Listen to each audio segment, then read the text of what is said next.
Hey everybody, what's going on? Let's get into the review of the KR Sabers Princess Low. Let's see what we got in the box. Alright, box is open and this is what's inside.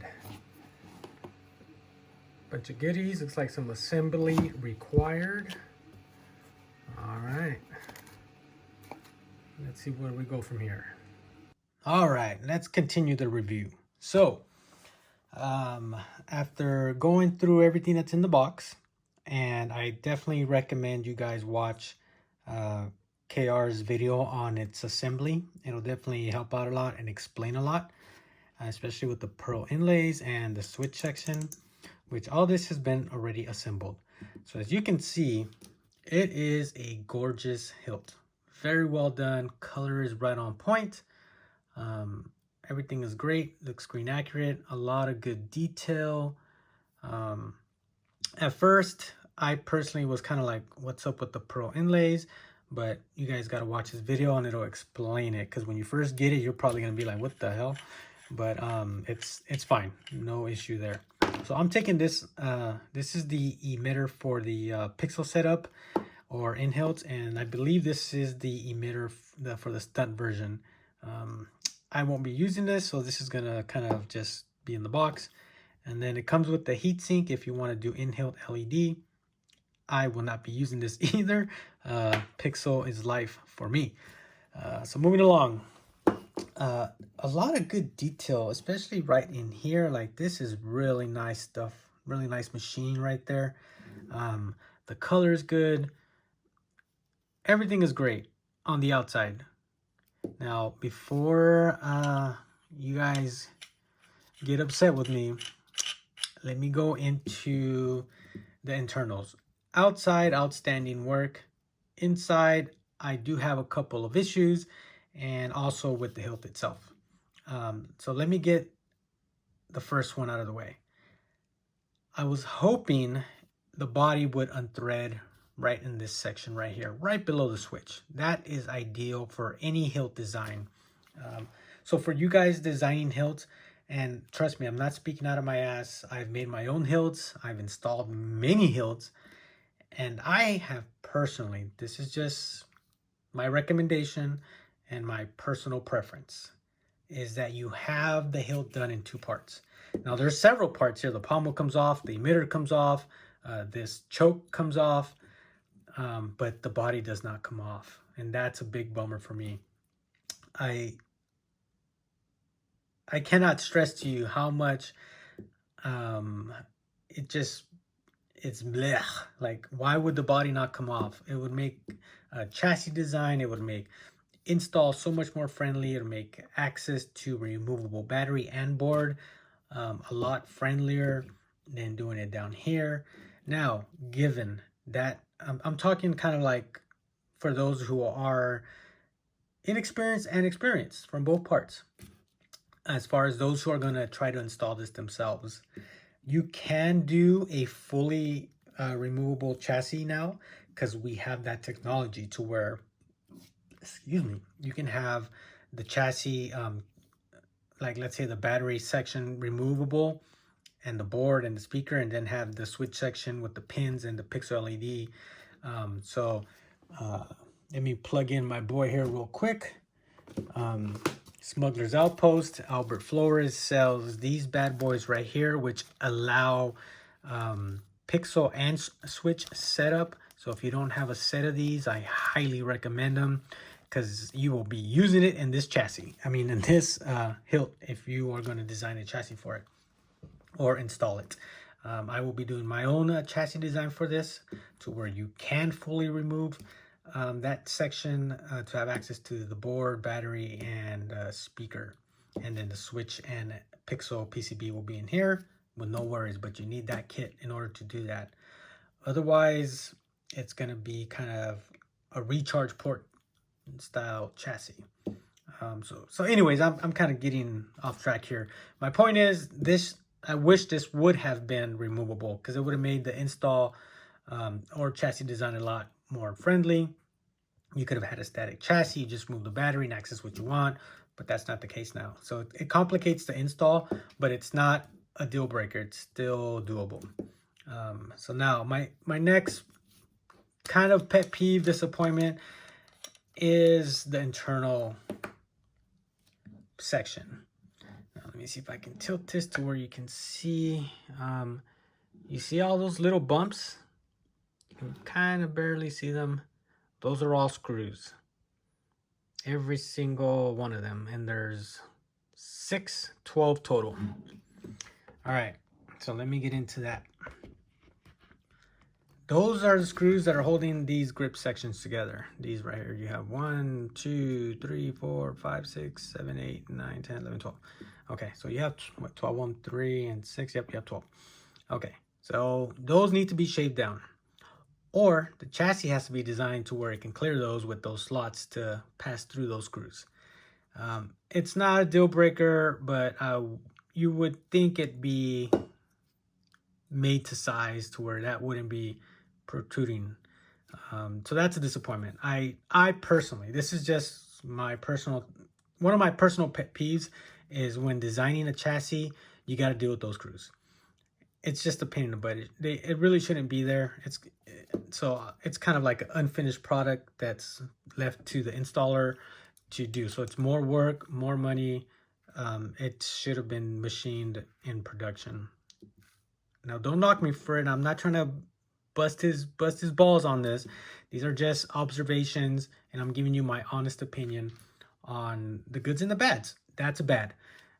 Two bads are for me is those screws protruding, which is fixable, not a big deal, but not being able to remove the body can't fix that. That's just the way it is. So it complicates the install.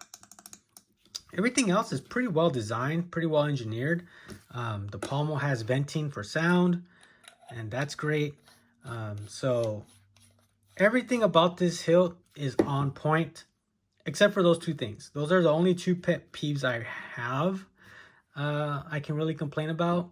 Now, I could get into the emitter and how switching them out, if you do pixel, it's just not going to work. You're going to have to kind of stick to one emitter, and that's what you got. From what I'm seeing, from what I'm seeing, because you can't just take this off and then put another one on once you install your in-Hilt LED or your pixel setup. That's it. Once it's in there, and you're done. As you can see, pixel PCB is not going to clear that. It just sits on top. So that's not going to work. So when you install this, make sure you decide what emitter you're going to use or want to use. If you want to use the one that has just the tops vented, completely milled out, or if you want to use the other one, the one that has all three of them milled out, top to bottom.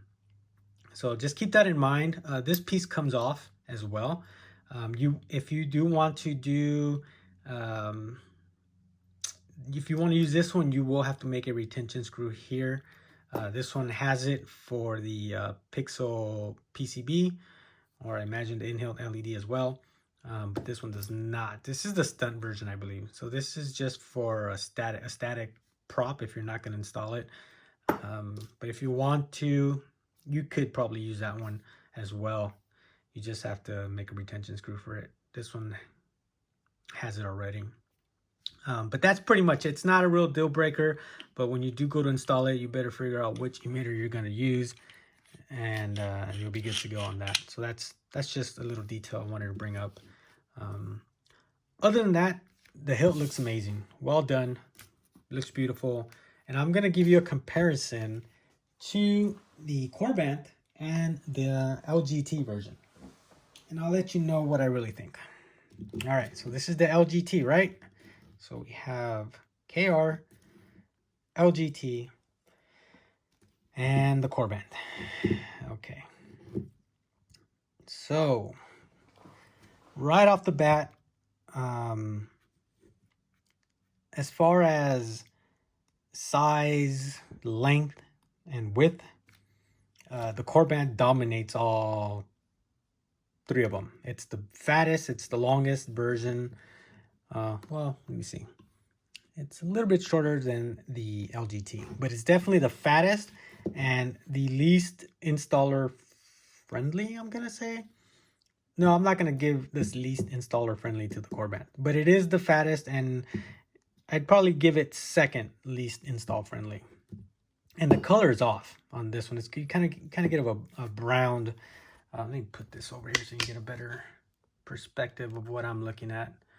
That'll tell you which one's which. So you can definitely see that the Korbanth is fatter, and it's also darker in its copper color. Okay. And then the next one would be LGT. LGT is pretty nice. The color is nice. The install is nice. It's actually really easy to install this. The chassis design on this was great. Plenty of room, and it's not as fat as the Korbanth either. And it feels nice. Okay. Now, obviously, the KR also looks good. I'm gonna have to. I already kind of went over my thoughts on the chassis and install portion of it, so I'm not gonna go any further into that. So I would say, as far as install and internals, LGT wins it because the body section is removable. There's a lot of space, and it's thin. It's not fat. Then the Korbanth, the body is also removable, and you can fit what you need in here, and it'll work fine. So this one would be the more complicated install, and the body is not removable.